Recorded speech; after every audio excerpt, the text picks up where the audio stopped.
today? Yeah. Good. I started telling stories about 30 years ago, as Jenna said. But maybe about 10 years ago, I went to a legacy writing conference.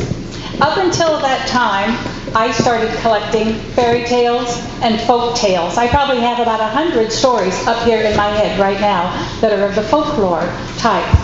But at this legacy writing conference, we were encouraged, if we were the elders of our family, and raise your hand if you are the elder of your family. You are the holder of your family stories. And those stories are just as important as days and places in your genealogy chart. And so today I'm going to give you a piece of the Kennedy quilt as it is as a story. What actually happened when I went to that conference, I came back and I called up my kids and I said, are there any family stories that you think are important? Well, it was just a few weeks. We had a list over 100 things that they wanted recorded just in their lifetime of collecting stories of the events in our lives. So that's how important it is. And I am now the elder in my family, having lost my older siblings and parents. And so it's important that I share those stories. There is one story, however, it is a folktale. And it's a story that I keep in my pocket. I think I learned it about 40 years ago. And it goes like this. A missionary and his family went to a little village in Africa. And they began doing their work. And at the same time, they were observing the customs of the people of that village. But at the same time, there was a little African boy who was observing the strange customs of the missionary and his family. One day, he saw something he did not understand, and he went up to the missionary. He said, help me understand this. I saw at your house, you built a pretty cake. You set it on fire, but luckily your wife blew it out. And then you made a very pretty package, pretty paper, fancy string. And then she tore it all apart. I don't understand. Well, the missionary said, what you saw was a birthday party. And that cake had candles on it, one for every year that my wife has been with us. And you make a wish and you blow them out. And the package, that is a gift. You remember we talked about the 3 wise men bringing gifts? That is what that is about. Well, it wasn't long after that, the little boy heard that the missionary was going to have a birthday. He got a gift. He didn't have fancy wrapping paper, but he found a nice leaf. He didn't have fancy string, but he found a beautiful vine with flowers on it. And then he wrapped his gift, tied up the vine, and knocked on the door. When the missionary opened the door, he said, it is your birthday. Here is your gift. The missionary said, oh, what a beautiful package. He untied the string. He opened up the leaf, and inside was a beautiful seashell. He said, little one, this is the most beautiful shell I have ever seen. But where did you get it? We live far, far, far away from the seashore. And the little boy, with eyes brightening, said, long walk, part of gift.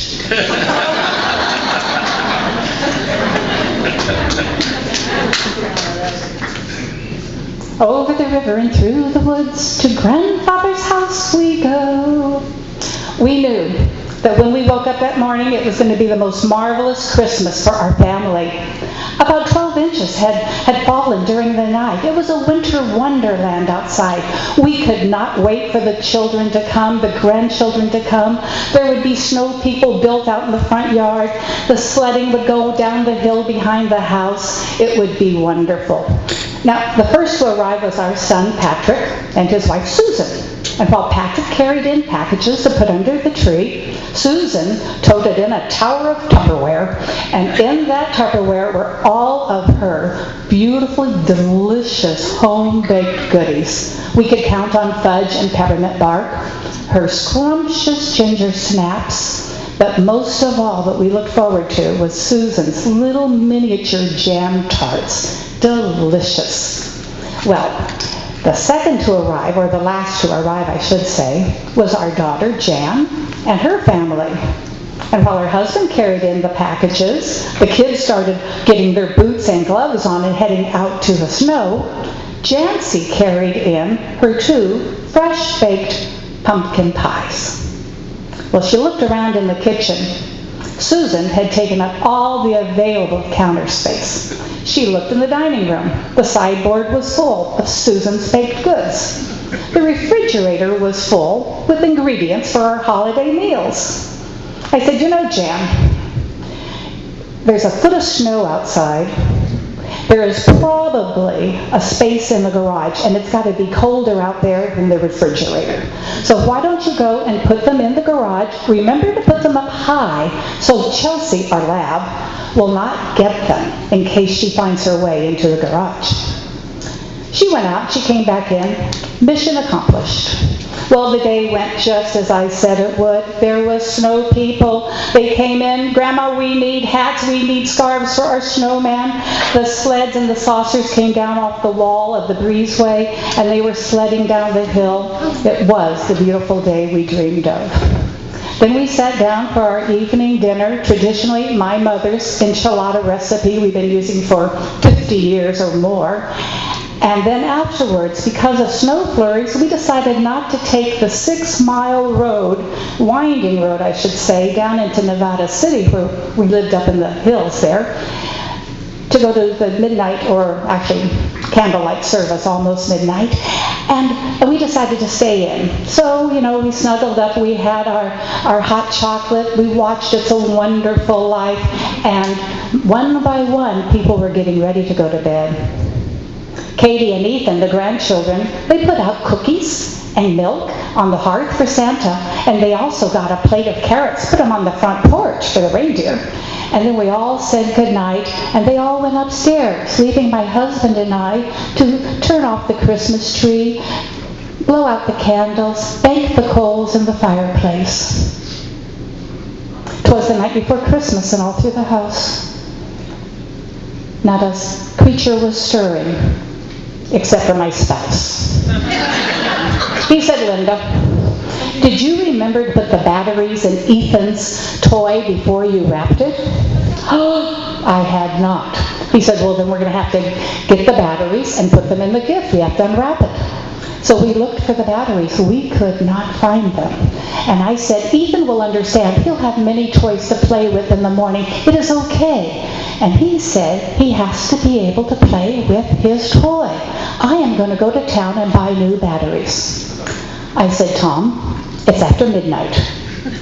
It's Christmas morning, midnight. It is snowing. We're 6 miles from town. We don't know if Caltrans have even plowed the highway. I don't think that's a good idea. And Tom said, I won't be able to sleep unless I know I tried. So he left. I waited. An hour later, he came in. Good news, he said. AM/PM market at the gas station was open, and I have the batteries. And I said, good, let's just put them in his Christmas stocking, and that'll be fine. He said, but there's bad news. Well, what could that be? He said, when I backed out, I didn't close the garage door. And when I came in, I remembered you all talking about pumpkin pies in the garage. I've looked, they aren't there.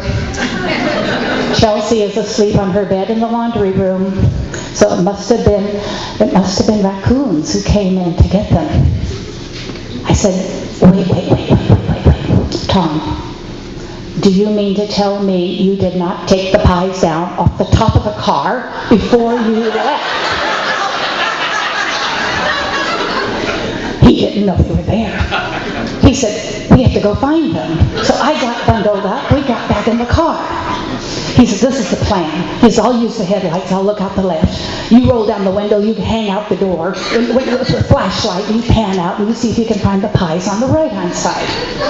Well, we went 3 or 4 miles down that winding road. Down this Highway 20, if you know the area. And sure enough, we see a pie pan in the middle of the road. Well, there's no traffic either way. And I was like 1 in the morning. There's no traffic either way. So I get out and I pick up that pie pan. It is totally slick clean. There is not a speck of pie in that pan. We look around left and right to see if the other pie pan was there. It wasn't there. So we went on down the road. Tom was determined to find that second pie. Well, we got to the bottom and we never found that pie. So he says, we're going to go buy 2 new pies. I said, it's 1 o'clock in the morning, Tom, nothing is open. And he said, I won't be able to sleep unless I try. So we go on down into Grass Valley. There's an intersection there where just on every corner there's either a gas station, fast food, or a supermarket. We take the off-ramp. Over on the left, bright neon, Lucky Store, open 24 hours. He goes on over there into the unplowed parking lot. Never mind, there's not another car in that parking lot. He says, go inside. So I go up to the door. It is locked. I look inside. There's nobody there. And so I come back and I said, Tom, they're lit up. They're not there. So he said, but look across the street. Bumbleberry Cafe, open 24 hours, bright neon. So we go over there. I get out of the car again, go to open up the big oak door. It is locked. I go back and I said, Tom, let's just go home. We're going to have to explain this to our daughter. He says, nope, look across the way. Denny's, open 24 hours. We go over to Denny's. Neon magic. There are cars in the parking lot. Denny's that night. It was a haven for a place for people to go who may not have another place to be on Christmas Eve night. There were people mostly sitting by themselves. You could see them in the window looking down at their food. But they were the happy waitresses in their pretty tinselly corsages pouring coffee and just greeting everybody. And I could see the tinsel decorations moving in the warm air from the furnace vents. And I could just imagine chestnuts roasting on the open fire coming through the sound system. So I started to get out. Tom said, no, it's my turn.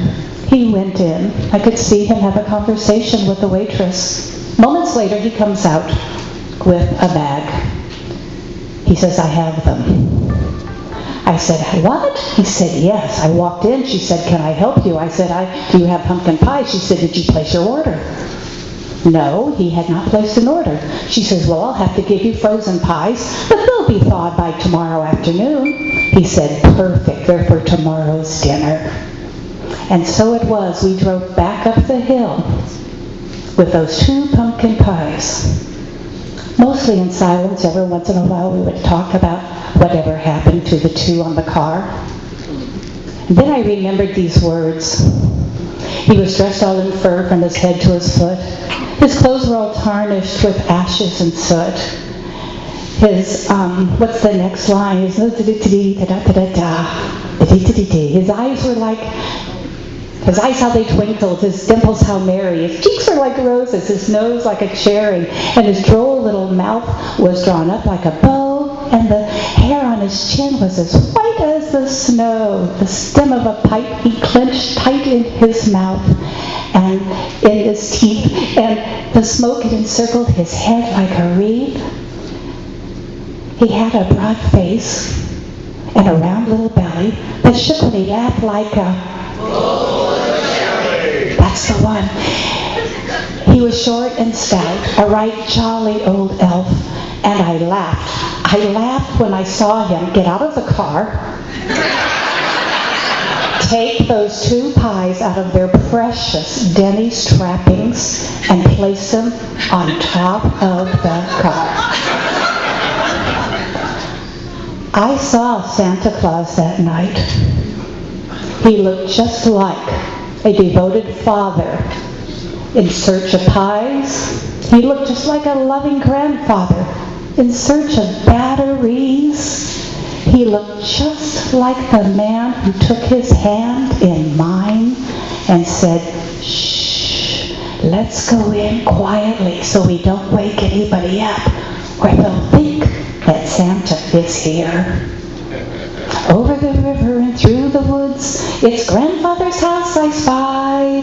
Hooray for the fun, is the pudding done? Hooray for the pumpkin pies.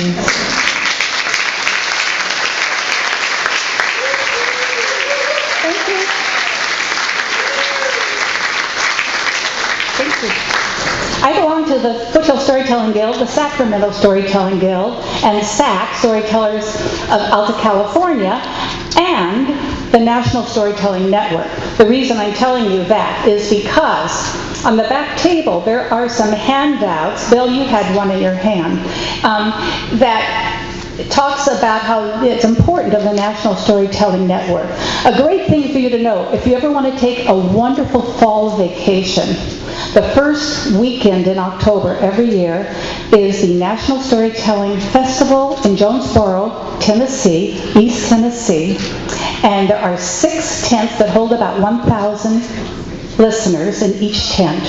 And master tellers telling at the same time for 3 days, all day long. And I really, if you ever want to take a fall vacation, look into that, storynet.org. Thank you.